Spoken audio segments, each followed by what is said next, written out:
question from someone in our What the Heck to Post community, which is at whatthehecktopost.com if you'd like to look into that.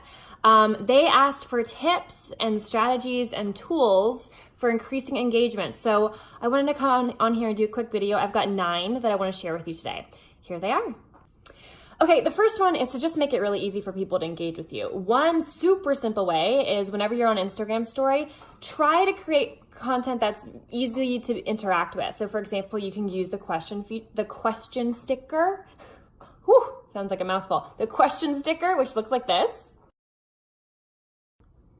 Or you could use the poll sticker, which looks like this. Number 2 is to write longer captions. One way that the algorithm measures if someone is engaged with you is the amount of time they spend on their content. So create content that makes it possible for them to hang out with you longer. One way to do that is to write longer captions, because obviously it takes longer to read like a couple paragraphs than it does to read one sentence. Or create videos and things that just give them the opportunity to linger on your page and your content a little bit longer. Number 3, optimize each post so that you're tagging someone in it, tagging your location, and including 30 hashtags. You're actually allowed 30 hashtags per post. So I figure if Instagram is giving you the opportunity to include 30 hashtags, include 30 hashtags. I know there's a lot of rumors out there about 11 hashtags, and I've said this before, but I do not agree with that. It's 30 hashtags for sure. I've measured the analytics on this a lot, and I really don't know where that rumor came from. That said, I'm sorry if you can hear that. My dog is chewing something. That said, you definitely want to... Oh God. Okay, I'm back. That said, you definitely want to make sure that you're using specific and relevant hashtags. For example, happiness. A lot of people use the hashtag happiness, and that has like 17 million people posting content to it a day, right? It's just like too much of a highly trafficked tag.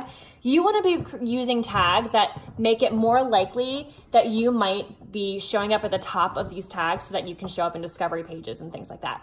So for that reason, look for tags that have 10,000 to 500,000 images posted to it so that you're more likely to rank highly within the tag. That way you can get discovered by audiences that don't know you, and you're more likely to be engaged with.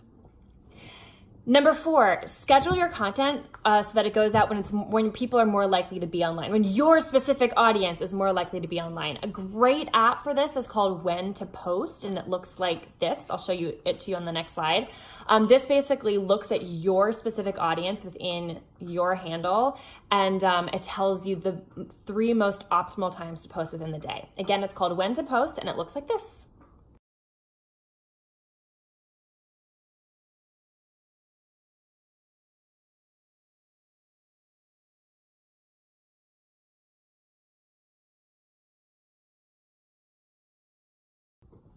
Number 5 is post educational content.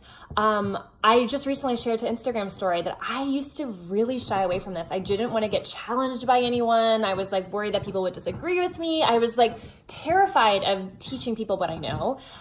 Since I stopped feeling worried about that, not only has my engagement increased, but my email subscribers have increased. So I definitely suggest doing that if you're concerned about your engagement. Number 6, Number 6 is collaborate with like-minded individuals, particularly. Chloe, can you stop it? I'm working right now. Okay. 1 second. Okay, she's feeling really neglected today, so we're just gonna roll with the punches here and keep going, even though we have a very needy pup on our hands. You need to wait for a second, okay? Chloe.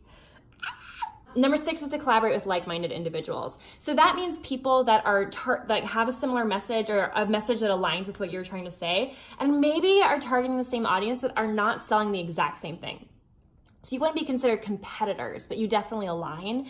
And that means that you can do Instagram story takeovers. You can shout one another out on Follow Fridays. There's a whole bunch of strategies that you can employ to support one another and to grow both of your audiences.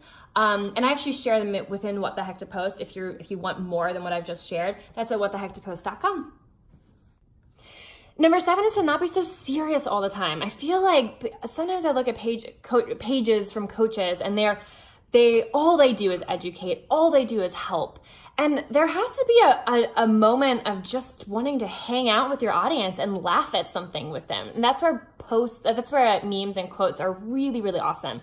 If you're stuck around this, I share sometimes more. I go overboard on this sometimes, but I share sometimes like 30 a week in What the Heck to Post, which is at whatthehecktopost.com. So if you're really stuck on those, like, let me email them to you every week. Again, that's at whatthehecktopost.com.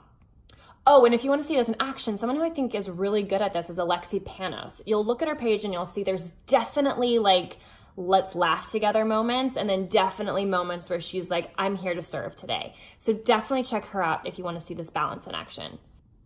Number 8 is to use engagement strategies. Again, I share a ton of different kinds in What the Heck to Post, and you can find more information about that at whatthehecktopost.com. I know I'm talking about it a lot, but really, like, all of these are things that I really pay attention to in that subscription. So, but one would be an example of like posting a meme and saying something like, type yes in the comments if you agree. It's a very easy way to get engagement. It's telling people exactly what to do. And again, it prompts engagement so that the algorithm can push your content, which will then, again, like the more people are trained to engage with you, the more they will actually engage with you. So that's an example of an engagement strategy that I definitely would use more of. Number 9 is to respond to every single comment and DM. Again, at the core of Instagram is community. If you are not engaging back with people or making the first move to engage, you're not inviting people to talk to you. Eventually, you will get crickets because that's what happens. You know, if I like walked into a party and I said hello to someone, they didn't say hello back to me, why would I keep talking to them? The same is on Instagram. The same as on Instagram. So do not forget to spend 15 minutes a day looking through all your comments, responding to all your comments, looking through all your DMs, responding to all of your DMs. And if you still got 7 minutes left in your 15 minutes time and you've responded to everyone, go onto other people's content and make the first move and comment on their content. This is how engagement all begins. It starts with you.